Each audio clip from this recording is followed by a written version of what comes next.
If you want to be a full-time photographer and not have any training, it's going to be a little difficult, but it's definitely not impossible because that's what I did. So in this video, I want to go over a few of the things that I went over and what I keep in mind in order to have this full-time career without any real formal training. Let's get into it. Hey everyone, welcome back. My name is Sergio and I'm a commercial photographer here in Victoria, BC. I shoot mainly still life, advertising, do some interiors, even some product work. But I've shot a lot of things over my career that have helped me sustain this full-time job as a photographer. And I think one of the things that's most important is to understand what it is that you need as your basics, what it is that you want as an extra, and how you can further and continue this career as a full-time photographer. Now, anyone can take a lucky photo, anyone can have a big job that lands on their lap, but to have this happen consistently for a decade, it's going to be a lot of work. Now, jumping into photography, it might be something that just falls onto your lap. It might be something that you just discover and you're like, whoa, this is cool, this is fun, this is a lot of fun to do, and I want to keep doing this thing. To have a full-time career as a photographer is taking that hobby and then ruining it a little bit in order to find a way to make money with it. Having the BS stress that comes with shooting full-time for other people is definitely not going to be as easy or as fun as just taking pretty pictures when you feel like it. So very first, what you need as basics is this understanding that photography is going to be a long marathon. It's going to be a very long road that you're not just trying to reach a certain milestone. It's not like you're getting promoted to this job and now you're, making this amount of money and it's going to be very simple from now on. It's always going to be a grind, and it's always going to be very small levels or very small steps that maybe sometimes 2 steps forward, 1 step back. I want to do a basics video on the exact camera, lighting, and gear that you might need. What you'll need is 1 camera, 1 generalist lens, 1 very specific lens, hopefully 2 lights, and a couple stands in order to make all that happen. After that, it's really just gravy. It's really just additional stuff that might help you take a certain shot one time, but isn't going to be what you need to shoot all the things all the time. 9 out of 10 times for all my work stuff, I shoot with 1 light, 1 lens, 1 camera. And sure, having multiple lights and multiple cameras and multiple lenses at my disposal might help me further along the line or might help me create a little bit more for the same people, but that doesn't mean that I can't get it done with just the 1 of each. So I think if you focus on that and make sure you have at least that, you're probably enough to start getting paid and to start working towards being a full-time photographer.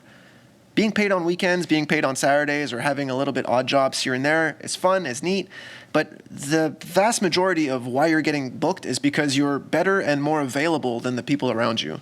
And if you aren't more available than the people around you and clients have to wait till Saturday after next in order to shoot with you, it might not be super ideal. A lot of the times I book shoots where it's like, hey, we need you next Thursday. Is that cool? And even though I like to book 2 or 3 months in advance, oftentimes it's going to be, hey, next week, are you available? And I have to try to move some things around. I have to try to find some room in my schedule in order to get this client. And it's not that it's like a difficult thing to do, but having this flexibility in your schedule, which is maybe not a necessity, but definitely a nice extra, is going to help you land a lot more clients. So moving on to needs to wants, this should be very high on your list of wants, which is a very free, very flexible, very open schedule. So what I do is I just fill my time with this job, with this career path, and everything that I can to further this photography career. It's definitely a luxury, and I don't want you to feel like you absolutely need this to be successful, but having more free time is definitely going to open up your schedule in order to either take more bookings or fill that time with learning and getting better at your craft. Whether that's picking up new features or spending the time emailing potential clients, whatever it is that you're doing with that extra time, as long as it's productive, is going to be better for your photography. What it is that you absolutely need in photography is a few basics, sure. And I think more importantly than the actual gear that you might need and the time that you might want is going to be your workflow and your work ethic as a photographer. Now, I went to school for pharmacy, and though I do have a degree, I don't use any of the things that I actually learned from my degree. But what I do use is the work ethic that it gave me. The work ethic of having to submit a paper before a deadline, or the work ethic of, working as much as I have to at weird odd hours because I have something to do that following day or whatever it is. Having this urgency or this fire on your butt is going to help you just be a better photographer, because I think this line of work attracts maybe not lazy people, but creative people that kind of just go by the seat of their pants. And if you can create a little bit of structure and you can create a little bit of a workflow in your work, you'll be a better photographer because you'll be able to be faster or be more competitive than the people around you who are just waiting for things to happen to them. If you schedule it in, if you are quite rigid about what it is that you want in your life or what it is that you need in your career, then yeah, it'll be better for you because you'll be able to actually attack the problems that you have, set goals for yourself, reach them, and then create new goals further along the line.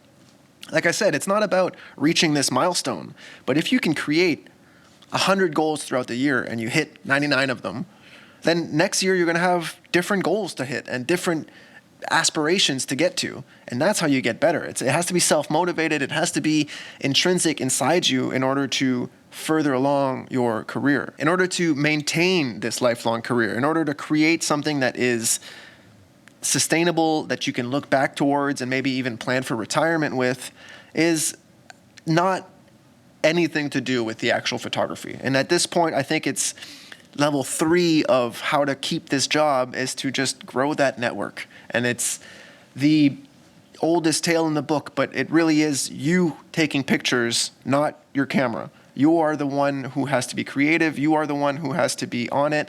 You are the one who has to get all of these new jobs. Finding an agent or working with an agency or working with a big brand or a big studio doesn't just hand you jobs all the time. Maybe, yeah, if you've been working with an agent for 5-10 years and they know exactly who you are and they can fund jobs that would be perfect for you, then yeah, sure, you're going to get some jobs like a regular 9-to-5.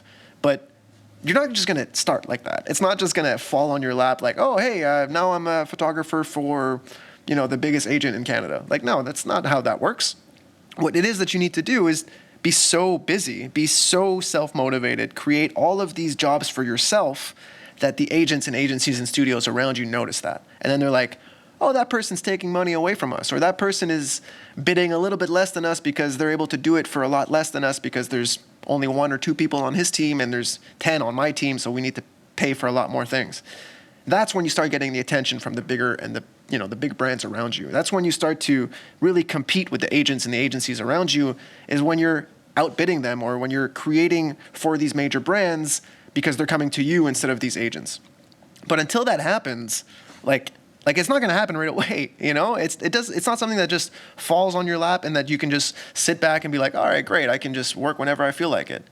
You're growing a network. You're growing a community of people who know exactly who you are and what you can do and how you can help their company and how you can help their brand and how you can further along their business. Because if you can help them, they can help you. And it's a handshake type of relationship. It's not, oh, I'm just trying to work with these people so that they can be a notch in my belt and I can say to everyone that I've shot for XYZ.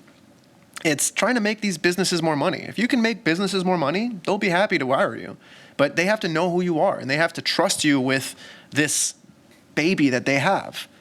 Your photography is your baby. It's your life. It's your career. It's everything you want. Well, that's how these businesses care about their business. And if you can give the same amount of care to their business as you do to yours will profit in the long run. It's like a secondary thing.